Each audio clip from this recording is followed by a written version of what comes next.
penuhkan masamu dengan penghasilan, mutala'ah, juga banyakkan hafazan. Jadi waktu muda ni buat apa?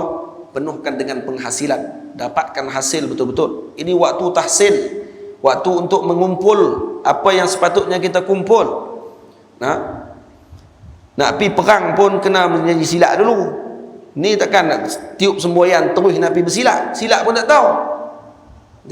Tapi cakap duk kumpul tak bagi tak ini juga.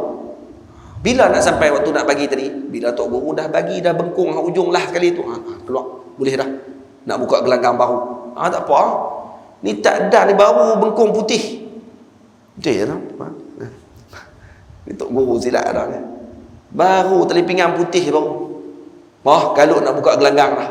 Kalau silat orang cukup marah. Kalau hang tak sampai lagi peringkat nak buka gelanggang, pergi buka gelanggang. Cari mampu. Betul tak? Kenapa dalam agama tak ada hormat macam tu? Dalam silat, kalau kata tak ada sampai kepada peringkat tok guru dia bagi izin untuk buka gelanggang di tempat tadi, dia pergi buka gelanggang, cari mampu dia dengan senior-senior dia. Pakai main sparring seorang sikit, game terus balong tu. Betul? Tapi kalau dalam agama ni, Allah senang dia boleh keluar tu. Tak ada siapa bagi izin apa.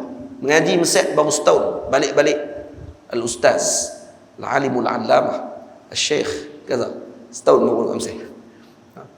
Balik-balik ceramah ni, gegak masjid, ketak pintu-pintu masjid berketak. Dia punya jerkah. Jerkah saja apa pun tak ada. Boleh tak? Itu yang kita nak kena pesan betul-betul. Saya ni bukan menghalang, tapi berpesan, moga-moga tidak kalut sebelum sampai waktu dia. Sampai waktu dia, sampaikanlah. Kita tak akan larang, malah akan diberi perhatian pula, malah diberi pula sokongan oleh para guru, para masyayikh akan bagi sokongan, akan doakan dengan keberkatan, dengan kebaikan. Barulah berjalan kita tu tidak jadi pincang, tak gelong jalan kita. Moga-moga diatur dengan baik, berkatnya doa para guru, para alim ulama, berjalan elok, lurus saja, tidak akan simpang siur perjalanannya pada ketika tersebut. Dan kena ada tawaduk sampai mati, walau tinggi macam mana pun keadaan dan kedudukan kita pada ketika tersebut. InsyaAllah bulan depan pula kita akan bertemu. Minta maaf, kitab ini ibu ayah semua memang khusus kepada penuntut ilmu. Tapi pokoknya kita tahu, kalau kita hadir, macam ni rupanya orang tuntut ilmu. Walaupun kita mungkin tak ikut jalan macam ni dalam kitab yang saya akan sebut ni, tapi sekurang-kurangnya kita nanti akan ada hormat dengan para penuntut ilmu. Atau rupanya macam ni orang mengaji. Kalau dah macam ni punya cara pengajian, macam mana saya boleh bermain-main dengan orang yang bercakap tentang agama Allah Ta'ala? Saya tak akan main-main. Kerana apa? Kerana saya menghormati dan mengetahui jalan perjalanan mereka, saya akan hormat pada ketika tersebut. Kenapa orang hormat dengan Gordon Ramsay, chef besar, Mak Saleh tu? Waktu ketika dia komplain, waktu Master Chef, kalau tukang masak masuk pertandingan tu, dia masak ni, kira sedap tak ada dah ni. Tapi dia makan-makan, dia komplain, tak sedap. Dia kata, hang masak apa ni? Hang main-main.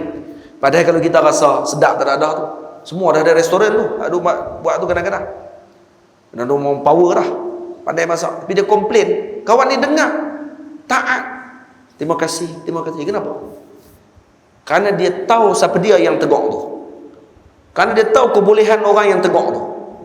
Kerana dia tahu kata orang ni dia ada kelayakan untuk menegur tentang perkara tersebut. Kerana ada hormat. Tu saja sebab dia. Tidak.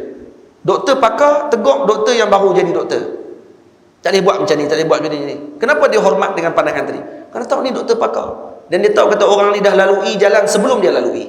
Kenapa dalam agama, ketika para guru tegur anak murid dan juga tegur sebahagian orang, marah pula pada ketika tersebut ketika ditegur. Kenapa jadi macam tu?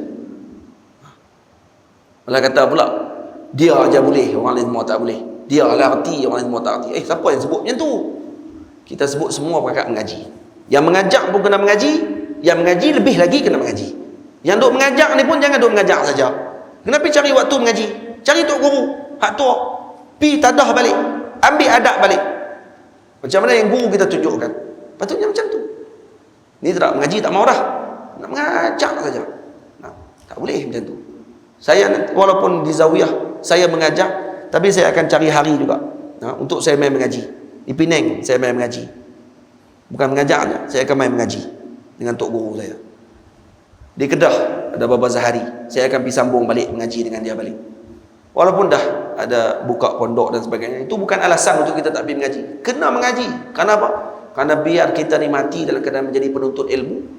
Karena orang yang menuntut ilmu ini akan dimuliakan oleh Allah Ta'ala sampai ke sudah. Dan kita akan rasa selalu rendah ketika mana kita menjadi penuntut ilmu.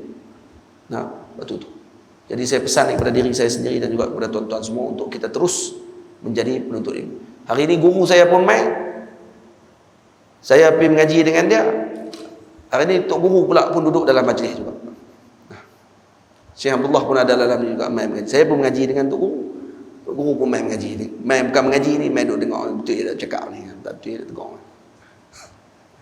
Ya lah. Ha?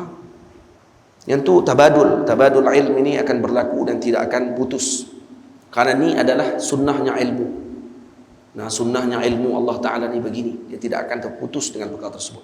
Dia akan mula terputus ketika seorang tu dia mula rasa tinggi, tafarrud, seorang-seorang dia, tak ada orang yang lebih tinggi daripada dia. Waktu ni jadi syaitan pada ketika tersebut. Waktu ni jadi syaitan. Moga-moga Allah Ta'ala jaga kita daripada sifat tersebut. Karena ilmu sifatnya rendah, bukan sifatnya meninggi. Karena ketika sifatnya meninggi, maka dia akan jadi jahil pada ketika tersebut. Karena jahil yang akan meninggi. Sayyidina Adam alaihissalam dimuliakan oleh Allah karena dia bersifat merendah. Dan syaitan iblis direndahkan oleh Allah karena dia bersifat meninggi. Karena ini sunnatullah. Man tawadha'a rafa'ahu Allah. Siapa yang tawadhu', Allah akan angkat dia. Kenapa? Dalam hatinya orang-orang yang takabur tidak ada hikmah. Cakapan dia semuanya huduh. Kenapa? Karena ilmu hikmah tadi dipindahkan ke dalam hati yang rendah. Tamam? Karena sya'nul ilm macam tu, ilmu ni dia macam air yang mengalir, tak akan duduk di tempat yang tinggi, dia akan turun ke tempat yang rendah, dia akan kumpul di tempat rendah. Maka yang meninggi diturunkan ilmunya kepada yang rendah dan akan berkumpul kepada orang yang merendah hatinya. Ini disebut oleh Al-Imam Ibnu Athaillah As-Sakandari radhiyallahu taala anhu. Sidi Ibnu Athaillah kata macam ni. Ilmu tidak akan singgah pada hati yang takabur, seperti air tidak singgah di tempat yang tinggi, dia akan turun ke hati yang lembut dan juga hati yang rendah. Maka disebabkan itulah orang yang hatinya sentiasa rendah, dia akan mengumpulkan ilmu dan juga mengumpulkan amal. Maka rendahkan hati kita selalu, insya-Allah Allah Ta'ala akan berikan hikmah dalam ucapan kita dan diberikan kebaikan pada apa yang kita tunjuk ajarkan.